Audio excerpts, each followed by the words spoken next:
শ্যামল বসু পরিচালিত আলোর দিশা ছবিটির পোস্টার প্রকাশ হয়ে গেল প্রেস ক্লাবে। অনুষ্ঠানে উপস্থিত ছিলেন ছবির কলা কুশীলবরা। ছবিতে নায়িকার ভূমিকায় অভিনয় করেছেন মৌবরী সরকার। ছবিটি দেখার আবেদন জানান কলা কুশলীরা।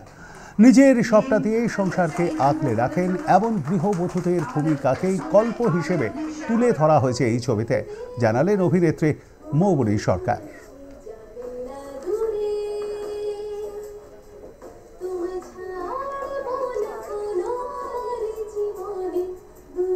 যারা হোম মেকার্স, যারা বাড়িতে আছেন এবং বাড়িতে শিরদাঁড়ার মতো আছেন, তাদের উপর কিন্তু পুরোপুরি ফ্যামিলি স্ট্রাকচারটা বেস করে রয়েছে। মানে তারা কোনো অংশেও কম নয় এবং যে কোনো পরিবারের ক্ষেত্রে এই যে হোম মেকাররা বাড়ির যে কাজটা করছে এবং ইন্সপায়ার করছে যে কোনো ফ্যামিলি ম্যানকে তার মতো করে কাজ করার ক্ষেত্রে, এটা যে কি সাংঘাতিক একটা গুরুত্বপূর্ণ ব্যাপার হয়ে দাঁড়াতে পারে। যেটা আমি বললাম যে একটা সোসাইটির শিরদাঁড়া, মহিলারা হচ্ছে একটা একদম স্পেশাল কেন্দ্রবিন্দু যেখান থেকে অনেক কিছু ঘটতে পারে, অনেক ম্যাজিক ঘটতে পারে।